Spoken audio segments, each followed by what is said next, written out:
In position. Preview coverage of 007 First Light is everywhere right now. If your YouTube recommendations are anything like mine, you've probably seen a lot of videos covering the same headlines. Stealth and bluffing, wider gadget use, the combat, and the way missions move between open sandbox sections and more guided moments. But after watching the new gameplay, I think the most important question is still unanswered. Does this game actually make it feel like you are James Bond? Not just because it has stealth, not just because it has gadgets, not just because it has the 00 name stamped on the box.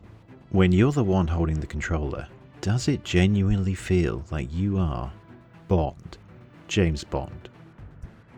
Because that's where this game either succeeds or becomes just another spy game wearing the 007 badge. And to me, the biggest thing the new footage reveals is this.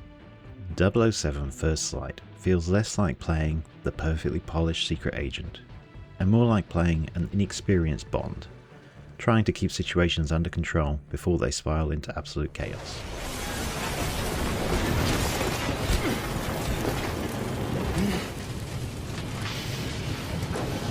You!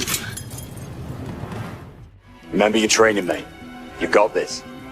He's not the finished article yet. He's still learning his spycraft, and mistakes happen. When control starts slipping, he has to rely on every bluff, gadget, takedown, and focused shot to stop the chaos taking over.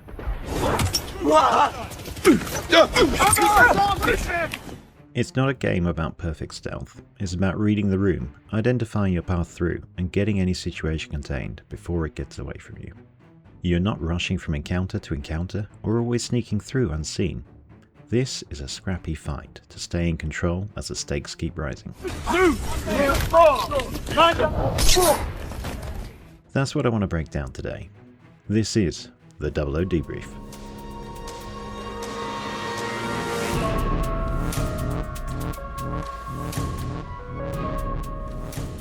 Improvise, adapt, overcome.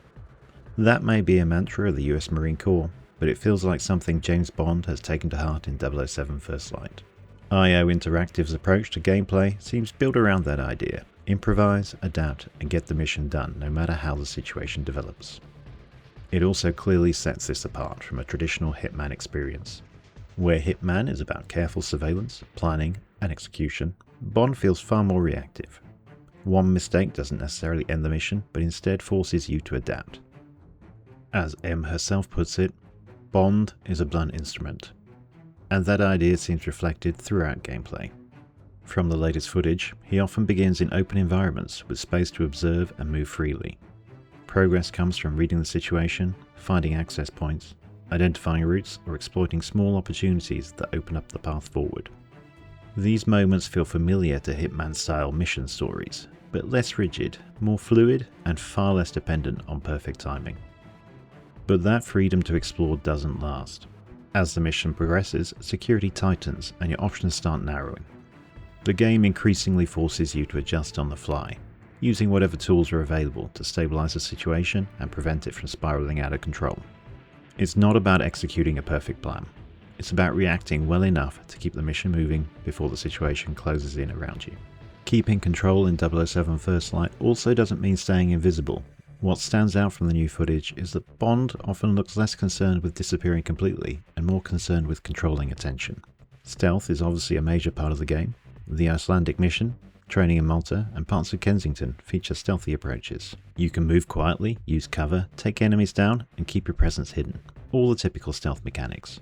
But unlike some games, being spotted doesn't always result in instant failure. They can see you. Let's go. It works. Go, Bond. If suspicion starts building, the goal is to contain the situation before it escalates. That's where bluffing becomes especially interesting. Rather than simply sneaking past every obstacle, Bond can play the confidence man, talking his way through with quick thinking, buying time, easing suspicion, and stopping guards from breaking into open conflict. Rob Minkley, Crux Magazine. This feels very Bond. We've seen it in many movies. He's not invisible, he's managing how much attention is on him. And gadgets seem to follow that same style. The newer footage sees them being deployed in many ways, not just emergency tools for when everything goes wrong. They're also useful in quieter moments, creating distractions, opening routes, shifting attention, and giving Bond just enough space to sneak through. Taken together, stealth, bluffing, and gadgets don't just feel like separate mechanics, but a part of who Bond is. They feel like different ways of asking the same question. Can you make it through before the room turns against you? Boston since... Oi, I need to find Saunders. There's a chance the suspect is dressed as security. If you want to follow the full road to launch and every mission breakdown once the game is out, subscribe so you don't miss the next debrief. But what happens when Bond can't bluff an enforcer or pass by guards without being noticed? A silent takedown might work on an isolated target, but multiple enemies won't be so easy. This is where his hand-to-hand combat training comes into play. It doesn't feel built around one martial arts style, more an adaptive brawler with elements of Krav Maga, Muay Thai, and flashes that feel reminiscent of the lethal Fairbairn Sykes training given to British commandos in the Second World War. Yeah, there's a movement down there. Send people.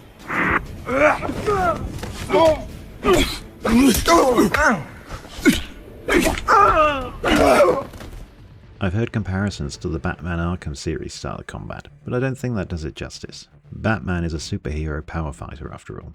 Bond is just a man, no stronger than anyone else in the room.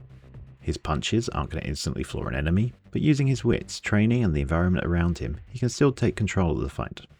And for me, that's one of the things that most clearly separates this from Hitman, Uncharted, or the Arkham games, and gives it a true Bond feel. And that brings us to one of the most Bond-defining ideas in the game, License to Kill. As M stated in Spectre, a license to kill is also a license not to kill. But when control starts slipping and reinforcements begin to arrive, sometimes there's no other choice. Some players may have wanted more freedom to go loud and start firing off shots at every opportunity. But having a gun doesn't mean Bond should solve every problem with gunfire. By limiting when Bond can rely on firearms, IOI seems to push the player into improvising first. In some moments though, when increasingly outnumbered, the game sets up direct combat as unavoidable, leading to set-piece ambushes and claustrophobic firefights. This is Bond through and through. He's not a one-man army storming the gates. He wants to avoid the shootout wherever possible. But if it comes to it, he's ready. Even in those louder moments, gadgets still seem to remain part of Bond's toolkit, useful when plans have fallen apart and options are narrowing. The developers have even hinted that some encounters may still be beatable without firing a shot at all. Pushing it now. Which could end up becoming one of the hardest Bond-like challenges in the game.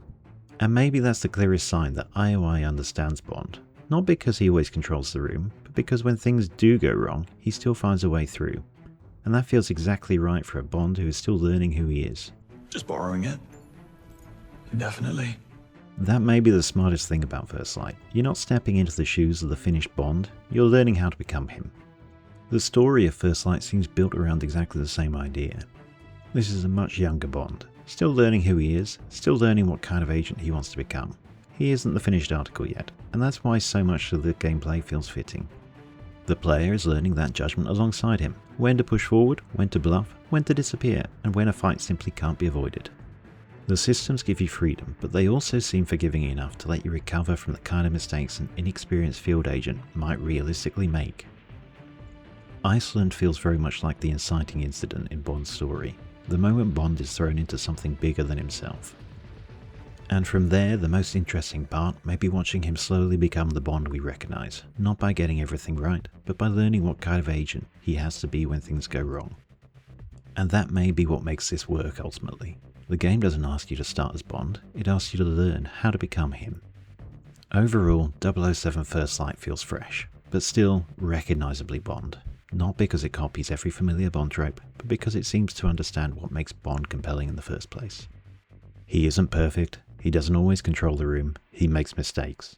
But he reads the moment, adapts quickly, and somehow finds a way through. And if the full game captures that feeling consistently, then yes, this may genuinely be a game that makes you feel like James Bond. That's my take on everything we've seen of IOI's vision for Bond so far. As 007 First Light releases, I'll be covering every mission with spoiler-free briefings, tactical diagrams, stage-by-stage guides, and loadout advice for every playstyle. My last video took me to over 300 subscribers. Thank you to each and every one of you who liked, commented, or subscribed. It's been amazing to see your reactions. If you'd like to help me reach 500 subscribers, that would be phenomenal. So subscribe and shoot that bell. And while you're there, let me know what you think in the comments. Does this really feel like Bond when you're the one holding the controller? Or are IOI repeating too many mechanics from other games? Thanks for watching, agents. See you on the next mission.